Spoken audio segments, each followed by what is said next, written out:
नमस्कार साथियों। तो आज हम इस क्लास में आपको रिवाइज कराने वाले हैं चैप्टर 9 क्लास 12th का, जिसमें जैव प्रौद्योगिकी सिद्धांत एवं प्रक्रम के बारे में आज हम इसका पूरा वन शॉट क्लियर करने वाले हैं। जिसमें आपको हम बेसिकली से पहले इन क्लासों को पढ़ा दिए हैं। आज 4-5 दिन का क्लास इकट्ठा मर्ज करके हमने पूरा डीपली से एक पीडीएफ बना के आपको फास्ट समझाने का प्लान समझा है कि आज आपको इसका फास्ट रिवाइज कराया जाए। तो चलिए हमारे साथ, हम आपको जल्दी जल्दी से इसका रिवाइज कराते हैं केवल वन शॉट थ्योरी का। ठीक है ना, इसका वस्तुनिष्ठ वाला पहले वीडियो एक आ चुका है। वन शॉट थ्योरी का ये पार्ट 1 है, एक पार्ट इसका सेकंड आएगा। ठीक है ना, इसके बाद फिर इसके महत्वपूर्ण क्वेश्चन आएंगे जो सभी बोर्ड के लिए काफी महत्वपूर्ण क्वेश्चन होने वाले हैं। तो सभी लोग पूरा A to Z क्लास को बिल्कुल लास्ट तक देखना। देखिए, इसमें जैव प्रौद्योगिकी के बारे में हम लोग यहाँ समझने वाले हैं कि जैव प्रौद्योगिकी होता क्या है। तो आप लोग भली भांति जानते हो कि यहाँ पर बायोटेक्नोलॉजी के बारे में हम लोग यहाँ समझने वाले हैं। तो विज्ञान की वह शाखा जिसमें जीव विज्ञान के विभिन्न प्रकार की तकनीकी द्वारा मानव के कल्याण के लिए विभिन्न उत्पादों का निर्माण करते हैं, जैव प्रौद्योगिकी कहलाते हैं। यानी कि मानव के कल्याण के लिए जो तकनीकी से विभिन्न प्रकार के उत्पाद बनाए जाते हैं, उसी को हम लोग जैव प्रौद्योगिकी यानी बायोटेक्नोलॉजी कहते हैं। ठीक है ना, दूसरी चीज यहाँ पर आप लोग देखें ना, मानव का हम लोग कल्याण करना है और उसका कल्याण करने के लिए विभिन्न प्रकार के जो जैव प्रौद्योगिकी द्वारा यानी कि बहुत से उत्पाद बनाए जाते हैं।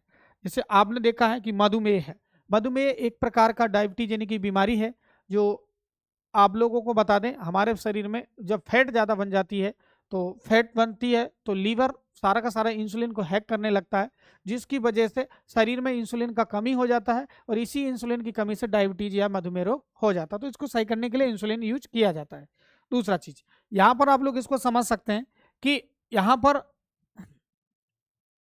विभिन्न प्रकार के जो इंसुलिन की गोलियां भी आती हैं, इंसुलिन का इंजेक्शन भी आता है और इंसुलिन के लिए हम लोग अनेक प्रकार से ले सकते हैं। ठीक है ना, तो वांछित डीएनए जो होता है, इसके द्वारा इसको प्राप्त किया जा सकता है और प्रतिरोधक क्षमता बढ़ाई जा सकती है। यहाँ पर हम लोग समझेंगे वांछित जीन क्या होते हैं। देखिए, अब वांछित जीन जो को मतलब एक दूसरे से अलग होते हैं ना, उनको हम लोग क्या बोलते हैं भैया, वांछित जीन बोल सकते हैं।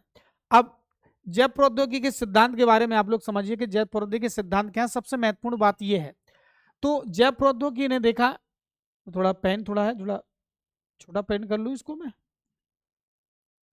चलो देखो। तो इसमें जब प्रौद्योगिकी को देखा जाए तो उसमें से प्रक्रम आते हैं जिनमें से अनुवांशिक रूपांतर जेनेटिकली मॉडिफाई यानी कि जीएम जेनेटिकली मॉडिफाई जीवों का उपयोग पुनर्योगज पदार्थों के लिए हम लोग करते हैं जैव प्रौद्योगिकी में।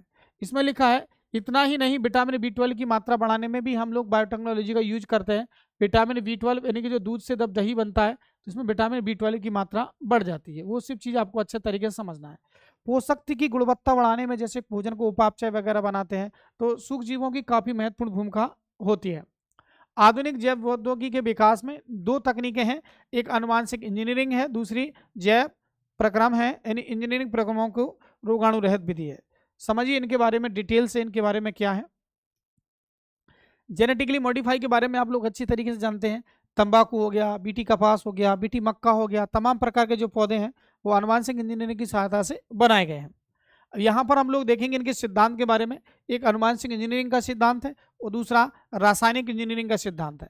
आनुवांशिक इंजीनियरिंग में हम लोग देखेंगे कि यहाँ पर डीएनए होगा, डीएनए का खंडन होगा, विभिन्न प्रकार के एंजाइम इसको तोड़ेंगे। जैसे रेस्ट्रिक्शन एंडोन्यूक्लियस एंजाइम के बारे में पीछे हम लोग पढ़ चुके हैं, वो जिसने अभी जो पिछले वाली क्लास नहीं देखी वो देख लेना।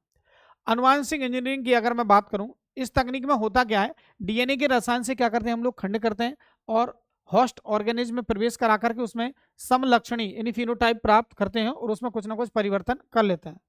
अब इनके जो रोगाणु रहित कैसे बनाते हैं, वातावरण बनाकर केवल वांछित सूक्ष्मजीवों को सुकेंद्रीय कोशिकाओं में वृद्धि कराकर अधिक मात्रा में जैव प्रौद्योगिकी उत्पादक जैसे प्रतिजैविक एंटीबायोटिक, टीके वगैरह इत्यादि का हम लोग निर्माण कर सकते हैं। अब इनके प्रक्रम जो होते हैं, डीएनए का सबसे पहले विलयन करना, डीएनए का खंडन करना और इलेक्ट्रोफोरेसिस के बारे में और इनके लक्षण के बारे में वाहक के साथ इनको क्या करना है, जोड़ना है। तो इनका पहले खंडन करना है, तो बाद में फिर डीएनए को आपस में पुनर्योगज के माध्यम से जोड़ देना है। पीसीआर, इसका बेटा फुल फॉर्म याद रखना, पॉलीमरेज चेन रिएक्शन। ये कई बार क्वेश्चन पेपर में पूछा गया है। परपोषी कोशिका को स्थानांतरित कैसे करते हैं उसके बारे में भी आप लोग अच्छे तरीके से समझना। प्रक्रम क्या होता है, ये पूरा का पूरा 5 स्टेप में प्रक्रम होता है, जिससे पहले भी हम इस चीज को पढ़ चुके हैं। अब वांछित जो होता है कोडिंग एक आप लोगों को मैं पढ़ा चुका हूँ पिछली क्लास में, जो 3-3 के पेयर में रहते हैं ना, पार्ट 5 में इनको सबको पढ़ा चुका हूँ मैं। परपोषी कोष का जो होती है, एक पोषी कोष का पॉलीमरेज चेन रिएक्शन, ये सब खंड वंड वगैरह आपको दिखा दिया है। सारा का सारा जो पीडीएफ आपको नोट चाहिए ना, ये पीडीएफ जो होगा, पीडीएफ आप लोगों को बेटा मिल जाएगा। आप अगर 952200 अगर 8670 पर अगर आप हमारे लिए इस पर मैसेज अगर आप लोग कर देंगे ना, तो ये सारा का सारा पीडीएफ आप लोगों को मिल जाएगा, ठीक है ना।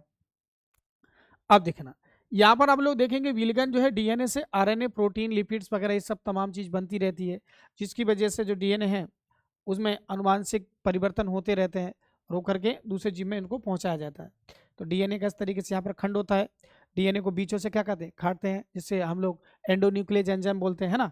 अनुवांशिक क्या चीज होते हैं, रेस्ट्रिक्शन एंडोन्यूक्लियस को डीएनए की आणविक कैंची के नाम से जाना जाता है। अब इसको हम लोग किनारों से भी काट सकते हैं, देखो ये किनारों से कटता है ना। ये कभी अंतर पढ़ेंगे एक्सोन्यूक्लियस एंजाइम और एंडोन्यूक्लियस एंजाइम, उसके बारे में आप लोग समझ सकते हैं पीछे वाले अगले वाले। इलेक्ट्रोफोरेसिस के बारे में हम लाल सवाल जो होता है, ठीक है ना। इलेक्ट्रिक फेल्स जो होता है, इसके बारे में, इलेक्ट्रोसेल्स के बारे में हमने देखा है। यहाँ पर देखना पूरा पूरा एकदम डायग्राम आपको यहाँ पर दिखाई दे रहा है। यहाँ पर इस तरीके से इसको क्या कहते हैं, काट दिया जाता है, मतलब वैसा बना दिया गया है, हालांकि ऐसा नहीं होता है। सबसे बड़ा इलेक्ट्रोफोरेसिस कूब वगैरह होता है, डीएनए वगैरह होता है, उसमें विभिन्न प्रकार की पट्टियाँ होती हैं। छोटा छोटा जो होता है उनके एरिया को अलग अलग कर लिया जाता है। आपने देखा होगा पहले मलेरिया टेस्ट करने के लिए कांच का एक प्लेट लगाया जाता था, और उसी प्लेट जैसा इस पर लगा लिया जाता है। वेक्टर के साथ इसको जब जोड़ा जाता है ना, तो पुनर्योगज डीएनए प्राप्त हो जाता है। जहाँ से जोड़ता है वांछित जीन होता है, जिसे कॉपी जीन बोला जाता है। पुनर्योगज डीएनए का परपोषी कोशिका में फिर स्थानांतरण कर दिया जाता है। इससे होता क्या है, अब जीन प्रौद्योगिकी में इसके हमें पढ़ना है कि कैसे पुनर्योगज डीएनए जो है उसके चरण को समझना है कि चरण उसमें क्या क्या आता है। तो डीएनए का पहले विलगन कराएंगे, फिर खंडन कराएंगे, फिर संवाहक के साथ उसको क्या करेंगे, जुड़ देंगे। विलगन कराएंगे, खंडन कराएंगे, और संवाहक के साथ उसको क्या करेंगे, जोड़ देंगे। अब जोड़ेंगे तो विभिन्न प्रकार के आप लोग देखेंगे बृहद अणुओं से मुक्त शुद्ध रूप इनका मिल जाएगा, और डीएनए झिल्लियों से घिरा हुआ इनका क्या नाम से कोशिका को तोड़कर खोलना पड़ेगा। तमाम चीजें इनके अंदर मिल जाती हैं।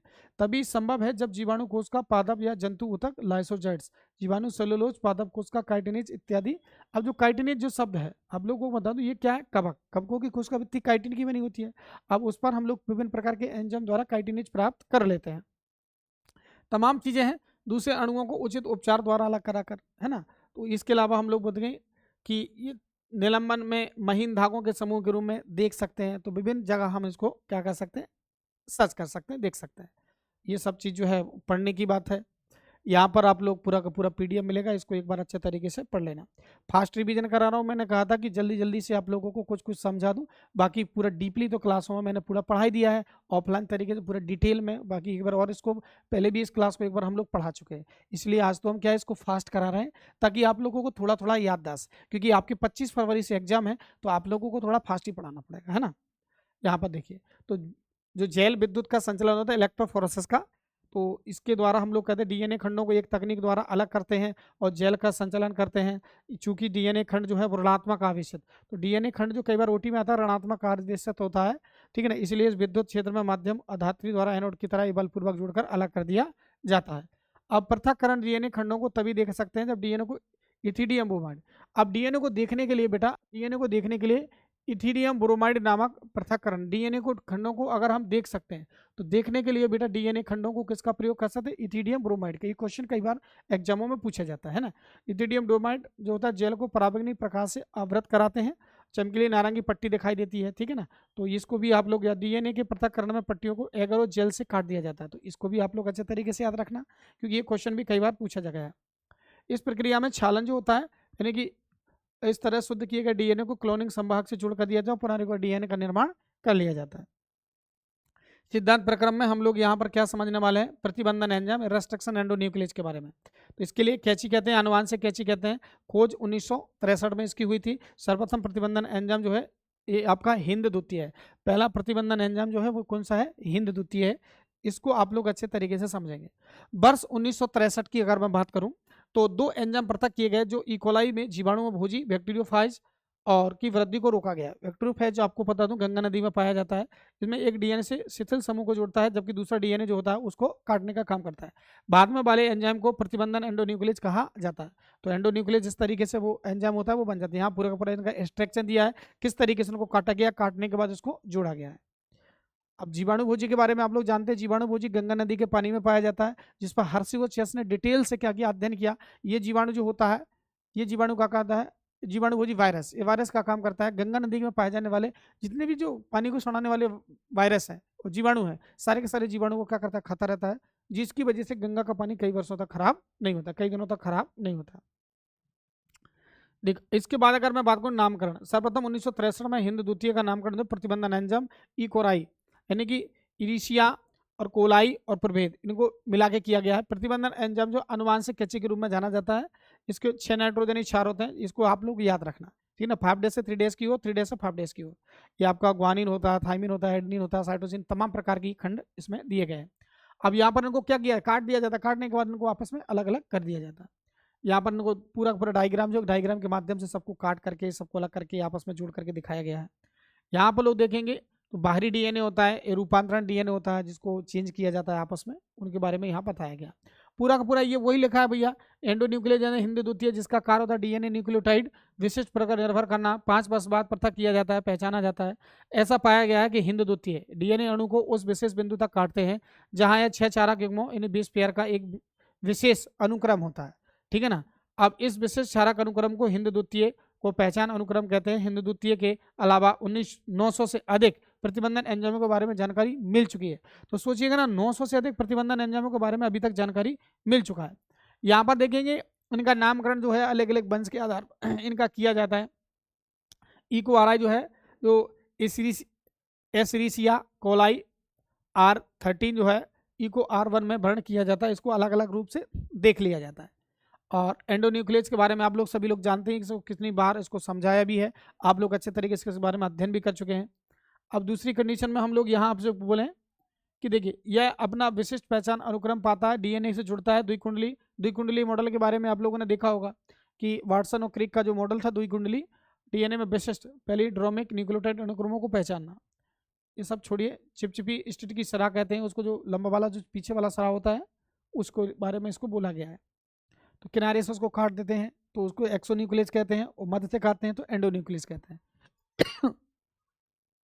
क्लोनिंग के बारे में आप लोग जानते हैं, दो विभिन्न प्रकार के पदार्थ होते हैं, आपस में इनको क्या करते हैं, मर्ज कर देते हैं, क्लोनिंग हो जाता है। पोषी कोशिका में इनको फिर क्या कर देते हैं, स्थानांतरित ट्रांसफर कर देते हैं। संभाग वेक्टर के बारे में आपको पता है। अब संभाग के रूप में हम लोग यहाँ पढ़ने वाले हैं पादप कोशिका के बारे में, जंतु कोशिका के बारे में और जीवाणु कोशिका के बारे में।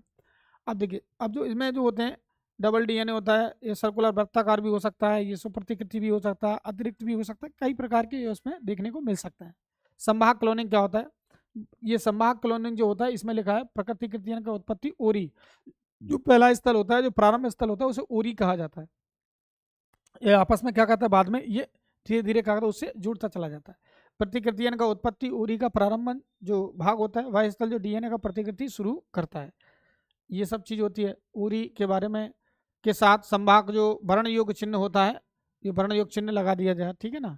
टेट्रा, ये इसका बेटा डायग्राम अच्छे तरीके से याद रखना आप लोग, ये आप लोग सही तरीके से डायग्राम याद रखना, ठीक है ना, ये पेपर में पूछा जा सकता है। और क्लोनिंग स्थल जो है, विजातीय डीएनए को जोड़ने के लिए अलग अलग क्लोनिंग किए जाते हैं, इनको जोड़ा जाता है। ये डायग्राम अच्छे तरीके से आप लोग बना लेंगे। पीबीआर 322 इसको लगना है, प्लाज्मिड जो है वो संभाग का काम करता है, ओटी में ये क्वेश्चन यहाँ से बन जाता है, तो ये भी आप लोगों को अच्छे तरीके से याद रखना है। या पुनर्योगज, ये एम्पिसिलिन युक्त माध्यम पर जो वर्धन करेगा, लेकिन टेट्रासाइक्लिन युक्त माध्यम पर वर्धन नहीं करेगा, लेकिन अपुनर्योगज दोनों की प्रतिजैव युक्त माध्यम पर वर्धन करेगा। ये सब चीज जो है वो आप लोग धीरे धीरे करके पूरी पीडीएफ में बेटा पढ़ लेना, क्योंकि इसका हम एक बार रिवीजन करा चुके हैं क्लासों में, और वैसे भी हम लोग एक बार पढ़ा चुके हैं, तीसरी बार है इसका, ठीक है ना। पादप कोशिका के बारे में भी आपको बता दिए हैं। अंतःक्षेपण जो होता है, इनकी एक जगह से दूसरी जगह उसको ट्रांसफर कर दिया जाता है। पीसीआर का उपयोग करते हुए लाभकारी जीन का प्रबंधन क्या है, तो पीसीआर जो पॉलीमरेज चेन होता है उसका लाभ होता है अनुवांशिक गुणों की जानकारी वगैरह, तमाम प्रकार के जीनों में इतिहास की खोज वगैरह में सब चीज इनका क्या होता है, प्रॉफिट होता है। उपयोग में होने वाले साधन तो देखिए, आपको वांछित जीन होता है ना, थर्मस एक्विटिकस बैक्टीरिया होता है, इसका क्या होता है, प्रॉफिट जीन होता है। अब इसको क्या किया जाए, काट दिया जाता है। कई बार एग्जाम में ये पूछ लिया भी जाता है। तो पीसीआर के प्रक्रम निष्क्रियकरण होता है, तापानुशीलता होता है, प्रसार होता है। अब आप लोग देखते हैं ना, 94 डिग्री सेंटीग्रेड पर ये क्या करता है, डीएनए के दोनों जो खंड होते हैं, इसमें 95 लिख दिया, कोई दिक्कत नहीं है, दोनों खंड क्या हो जाते हैं बेटा, अलग अलग हो जाते हैं, ठीक है ना। वो सब चीज़ आपको याद रखना। तापानुशीलतन वगैरह ये सब पहले बता दिए थे इसको। इसके बाद यहाँ हम लोग देखेंगे सेम वही का वही है, बायोरिएक्टर। बायोरिएक्टर बेटा मोस्ट होता है। बायोरिएक्टर होता क्या है? बायोरिएक्टर यानी कि कुल मिला के ये स्टेनलेस स्टील का बना हुआ एक बेलनाकार पात्र होता है। इस पात्र में होता क्या है, जब सूक्ष्म जीव द्वारा विभिन्न प्रकार का प्रवर्धन कराया जाता है जिसकी वजह से उसका टेम्परेचर बढ़ जाता है, तो पीएच वैल्यू को भी निर्धारित किया जाता है। तमाम चीज़ें हैं बायोरिएक्टर में। अब वो देखिए बायोरिएक्टर जो है पैमाने पर इसको रखा जाता है। अब यहाँ खनिज होते हैं, कार्बन वगैरह होता है, कोशिका वगैरह, ये सब चीज बायोरिएक्टर के अंतर्गत होती हैं। ये देखिए बेलनाकार पात्र होता है, इसको यहाँ पर विभिन्न प्रकार का लेयर से पूरा बढ़िया स्टेनलेस का बना होता है ना, इस पर टेम्परेचर नियंत्रण तो जीवाणु वाष्प द्वारा डाल दिया जाता है। तो ये देखिए ना पूरा का पूरा जो है फैन तोड़ने वाला है, चपटे फलन वाला है, ये बाष्प वाला है, तमाम चीज़ें इसमें दी गई हैं। जो बायोरिएक्टर है ना, इसमें मोटर वगैरह, ताप नियंत्रण हेतु, झाग तोड़ने के लिए, वांछित कोशिका पोषण के साथ, इससे तमाम चीज़ें इसमें निर्धारित की गई हैं। बायोरिएक्टर वांछित उत्पाद पाने के लिए अनुकूल परिस्थितियां उपलब्ध कराता है बेटा। ये इसका उपयोग करने वाला वृद्धि के लिए अनुकूलन परिस्थितियां, तापमान, क्रियाधार, लवण, विटामिन वगैरह ये सब चीज देने का काम करता है। बायोरिएक्टर सामान्यतः सर्वाधिक उपयोग में लाने वाला ये विलोडक है। ये क्या वो कहावत नहीं है, छोटा फेंक बड़ा धमाका, तो इसमें क्या छोटी छोटी प्रयोग से बड़ा बड़ा लाभ प्राप्त कर सकते हैं। तो ये सब बुलबुले के रूप में बायोरिएक्टर में भेजी जाती है, ऑक्सीजन वगैरह इसमें जाती रहती है ना। ये सब तमाम चीज़ें जो है वो इसमें हम लोगों ने क्लियर किया है। बहुत स्पीड से मैंने आपको इस पूरे के पूरे वन शॉट को क्लियर किया। 4 क्लासें इसमें हमने पढ़ाई थी, 4 घंटे की क्लास को मैंने आपको 10, 15, 20, 25 मिनट में कवर कर दिया। तो इसका मतलब ये केवल ये आपको रिवाइज कराने के लिए था कि आप लोग इसको थोड़ा थोड़ा जल्दी जल्दी से देख लें, ठीक है ना। बाकी आप लोगों को डीपली क्लासें मिलती रहेंगी, बाकी आप हमारे साथ जुड़े रहिएगा और हमारी पूरी एनर्जी आप लोगों के देखने से मिलती है। यदि आप हमारे साथ रहेंगे तो निश्चित ही बात हम बेहतर से बेहतर कंटेंट बनाने का कोशिश करेंगे और मिलते रहेंगे आप लोगों के साथ इसी प्यार उम्मीद के साथ। चलते मिलते हैं कल की क्लास में, तब तक के लिए जय हिंद।